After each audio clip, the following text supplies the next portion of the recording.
আসসালামু আলাইকুম everyone, welcome back to another video with Shafin Ahmed. আমরা ক্লাস করতে করতে লেসন 36 নম্বরে এসে পড়লাম।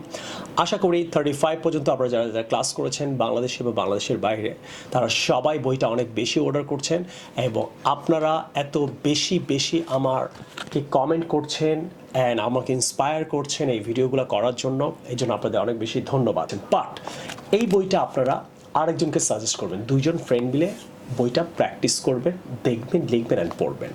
আসলে আজকে লেসনটা করি, কিন্তু আপনারা সবাই কিন্তু প্র্যাকটিস করবেন। So let's get started today. আজকের লেসনে আমরা যেটা শিখবো এটা হলো আমার এই বই থেকে 18 নম্বর পেজ থেকে লেসন নাম্বার 36 নম্বর লেসনে আমরা যেটা শিখবো সেটা হলো আমরা হার্ডলি কিভাবে ইউজ করবো, hardly. So let's get started. So প্রথম সেন্টেন্সটা দেখেন, I could not hardly do it. এটা একটা wrong sentence. I could not hardly do it. Hardly আপনাকে নেগেটিভ অর্থে ইউজ করতে হবে। হার্ডলি কিন্তু নিজেই নেগেটিভ, এই জন্য আবার আপনাকে নট বলার দরকার নেই। হার্ডলি কিন্তু নিজেই নেগেটিভ, এই জন্য আপনাকে নট বলার দরকার নেই। তাহলে সেন্টেন্সটা হবে I could hardly do it. Hardly is negative, so do not use not. Hardly কিন্তু ওয়ার্ডটাই নেগেটিভ অর্থে ইউজ করার জন্য, সো এখানে আপনি নট ইউজ করার কোনোই দরকার নেই। তার মানে I could hardly do it, আমি এটা করতেই পারি নাই, রাইট? আমি এটা ঠিক দেখতে পাচ্ছিলাম না। So I could not hardly see it, না I could hardly see it, মানে আমি এটা দেখতেই পারছিলাম না। সো ডোন্ট সে হার্ডলির সাথে আপনারা কখনো নট ইউজ করবেন না।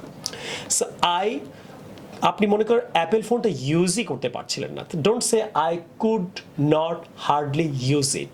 এইটা না বলে বলবেন I could hardly use it. Clear? তা আমি মাউসটা ইউজই করতে পারছিলাম না, so I could not hardly use this mouse. এটা না বলে বলবেন I could hardly use this mouse. আমি এই বইটা পড়তেই পারছিলাম না। এই বইটা আপনারা ইউটিউবের ভিডিও না দেখে কাউকে সাজেস্ট করবেন না। এই বইটা কেউ যদি নর্মালি পড়ে কিচ্ছু বুঝবে না, কারণ এখানে প্রতিটা লেসনের নিচে লেখা আছে follow my YouTube videos and app to understand each lesson properly. আপনি আমার এই ভিডিও লেসনগুলো বোঝার জন্য আপনাকে অবশ্যই ভিডিও দেখতে হবে, কারণ এখানে কিন্তু আমি এক্সাম্পল কম সেন্টেন্স ইউজ করেছি বইটা ছোট রাখার জন্য, কিন্তু আমি বেশি এক্সাম্পল কিন্তু ভিডিওতে বলছি, বেশি কথা কিন্তু ভিডিওতে বলছি, যাতে you can understand it properly. So dear brothers and sisters, right, if you want to suggest your brothers, sisters, colleagues and all this people around you my book, আপনি অবশ্যই তাকে বলবেন ভিডিও দেখে যেন লেসনগুলো করে। ভিডিওতেই টিচার পাচ্ছে, এক্সপ্লেনেশন পাচ্ছে। তাহলে I could not hardly understand the book, আপনি কেউ বইটা দেওয়ার পর বলতে পারেন। তাহলে এটা আই কুড নট হবে না, I could hardly understand this book, কারণ এই বইটা পরে আমি কিছু বুঝতে পারছিলাম না, কারণ আমি এই বইতে অত এক্সপ্লেন করিনি, আমি মেনলি এক্সপ্লেন করেছি ইউটিউব ভিডিওর মধ্যে। So clear? আসেন কিছু প্র্যাকটিক্যাল এক্সাম্পল দেখি, আপনি আরও ক্লিয়ার হবেন। এবার আপনি কিছুটা অর্থেও হার্ডলি ইউজ করতে পারেন, যেমন আপনি কাউকে প্রপারলি শুনতে পাচ্ছিলেন না। এই ধরো এটা সেন্টেন্সটা কি হবে? Sir, I could not hardly listen to my teacher in the class. I could not hardly, না হার্ডলি একটু নেগেটিভ অর্থে, মানে কিছুটা শুনতে পাচ্ছিলাম, রাইট? তাহলে আই হার্ডলি হবে, কুড নট হবে না। হার্ডলির সাথে কখনো নট বলবা না। Okay, sir. এইভাবে সেন্টেন্সটা বলে তুমি একটু অ্যাডভান্স স্টাইলে কি বলবা? Sir, I could hardly listen to my teacher in the class. I could hardly listen to তোমরা my আমার teacher. টিচার যখন পড়াচ্ছিল হয়তো তুমি পিছিয়ে বসেছিলা, রাইট? Yes, sir. কিছুটা শুনতে পাচ্ছিলা। Yes, sir. ক্লিয়ার? Yes. ওকে, ফাইন। সো তুমি যে লেট করলা কেন, এটা সেন্টেন্সটা কি হবে? Sir, I could not hardly eat my lunch because I was getting late. Right, তার মানে আই কুড নট হার্ডলি, না I hardly eight my lunch, আমি কিছুটা খেতে পারছি। কারণ কি?